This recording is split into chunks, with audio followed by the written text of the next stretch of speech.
What drew you to this part? For me, it was one of the smarter romantic comedies that I've read over the last 10 years. I kind of avoided romantic comedies because I didn't find them to be smart. So when I read this one, I felt like it was smart. It was colorless. You know, it just felt normal. And I really responded to the part of Dominic, and then obviously the opportunity to work with Tim Story from Barbershop again as a director was in it for me as well. So you know that was important. Hold on a second. Shh. Wasn't us. I'm talking here. And you said that you were drawn to Dominic. Did you ever at any point consider playing any of the other characters in the movie? They had asked me about Michael, or Dominic, which was, I think Terrence played Michael. So, but yeah, I just responded to Dominic strong. Like Dominic to me was the guy who kind of mans up, you know, and it was like kind of a leading man role within a ensemble film.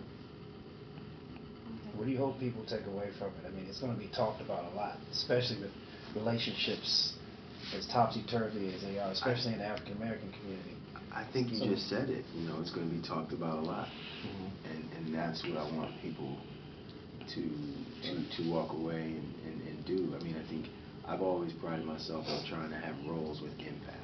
And I think that this, not only do I have a role with impact, but I feel like this whole film has an impact. Right. I think it's the kind of film that will stand the test of time. I think people will be watching this 10 years from now like they are Barbershop, you know what I mean? And that's okay with me. Yeah. So I was reading a little of your bio. You decided to become an actor when you were about 19, like when you had your moment of clarity, as it said. That's a strong feeling. It is. So I mean, I know you have no regrets, but are there any things that you wish were just a little bit better in terms of, you know, keeping your career going? And yours is going. You're working a lot more than most. I'm blessed. You know, I believe that everything, you know, happens according to God's plan. So He'll give me whatever I'm ready for. Right. So if I'm supposed to be bigger, then He'll do it on His time, and I'll go with that. I had to come to terms with that. There were times when I was impatient, but at this point in my life, I'm like, okay, I just sit back and kind of ride with it.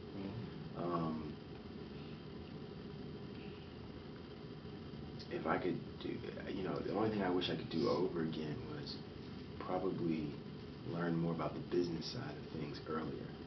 You know, when you're in acting school, they don't teach you how to be in the business. They just teach you the craft. Right. I think that's wrong.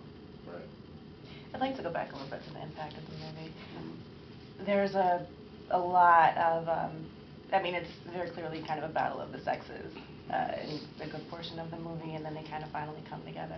Where do you think men and women are kind of doing it wrong in their dating today? I don't know. I think men and women are doing something that has been happening for years.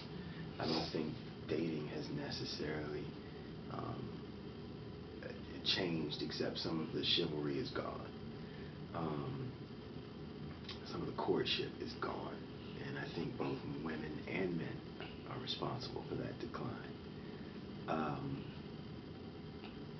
I still think, you know, the good thing about this movie is we kind of show that, you know, ultimately people are going to play games, and as long as we continue to not be true to ourselves from the moment we meet somebody, you know, like I may not be completely who I am right now with you. You may not be completely who you are with me right now. And that's what you do now when you first meet somebody. And that's what creates the battle of the sexes. That's what creates the mind games. That's what That's what mating is. You know what I mean? You're brightening up your feathers like a bird and trying to attract the opposite sex, and you're not showing some of the darker sides. You're not showing, the fact that you like to wear pajamas, and rollers and all kinds of stuff. You know what I mean? So I mean, it's all about being yourself, I think. And I think what the movie does right is you show these people that don't want to quite be themselves up front, and then through the battle of the mind games, they eventually let down their guards, and next thing you know, there's a true connection. Yep. So I think I can't say that anybody's doing anything wrong. I just think people are doing what's natural. So what was it like to work on the set with the chemistry, with the cast, with director Tim Story? You worked with him before in Barbershop, so tell us about the atmosphere. Kevin Hart is in this movie. Mm-hmm. The atmosphere was like a stand-up comedy show. We spent numerous minutes of the day laughing. We had a lot of fun. It was like Barbershop. You shoot an ensemble film, and you're bound to have a bunch of fun. We clicked as a group of guys. We clicked pretty quickly. We really clicked when we got to the basketball stuff, which was, unfortunately was last, but that's when we really clicked. I'll always be brothers with these guys, and Tim has a great knack for cultivating an ensemble cast and an ensemble film and ensemble performances, and I think he did a really good job of that. Now, going back to the book, is there any particular topic that you can relate to personally about a particular guy that were portrayed in the film? I'm sorry, say that again? In other words, we had the different guys that were represented within the book. Is there any particular guy you can relate to personally? Yeah. This is what I say.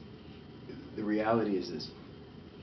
Dominic, Zeke, played by Romany Malcolm, and Jeremy, played by Jerry Farrar, they all represented three phases in my life.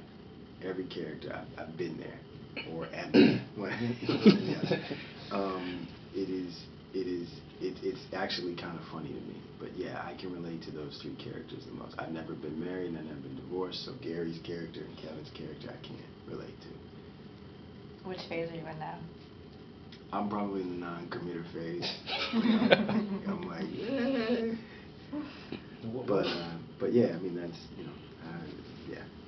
What about the, specifically, one thing I liked about the film at the end, where everybody kind of gets to that point where you play the games and then you come together.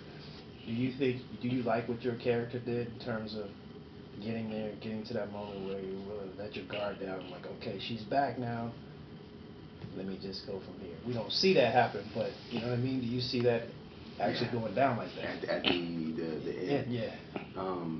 It's,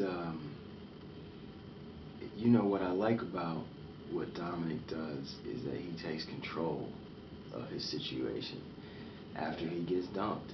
Right. I think that's his wake-up call, to start taking control of your life in every facet of your life. Take control, and that's where he finally learns how to execute his dreams. Right. And you can either get down with that or not. Right.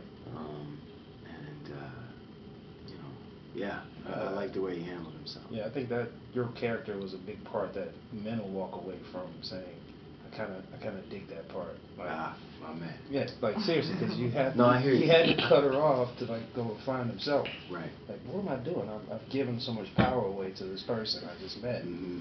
and she yanked it from me. Well, I've always said, I remember when I moved to New York. I mean, when I moved to L.A. Mm-hmm. One of the things that I learned from that experience is sometimes you got to take a step, 2 steps backwards in order to take 3 steps forwards. Right.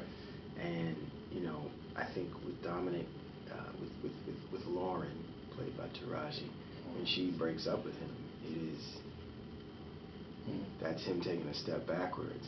Yeah. But he knows where he's got to go from there. Yeah. You know, and he takes a step backwards, but he takes 2 steps forward. Yeah. So, you know, actually, I would say 4 steps forward. He comes a long way. Yeah. So, you know, and it's something. It's a moment to be proud of, and I think a lot of guys will be able to relate to that. I think you're absolutely right. I know I did. Last question? So we got a couple minutes for both. Yeah. Do you guys have a last Yes. question? I was good. No. Hey, you good? What are you working on next? Definitely. I Oh, definitely- yeah. May 11th, a show for USA Network called Common Law. It's kind of an action buddy comedy, more comedy, and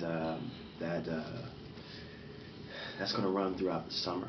An independent project called Unconditional, kind of a touching story about redemption. That should be coming out in the fall. So, Tell us about your role in that movie. in Redemption? I mean, sorry, in Unconditional. Unconditional. Redemption. Fox. I am playing a guy who's kind of gone the gamut. You know, the highly intelligent guy who basically got caught up with the wrong crowd and then turned his life around, and now he's doing everything in his power to try and help out and empower the youth of his community. Is it based on a true story? That's what I've been told. Okay. I just can't say that. Yes, it is. It's a true story. And whose story? You got to see the movie. You have to see the movie. Okay. Thank you guys very much. Thank you. I appreciate it.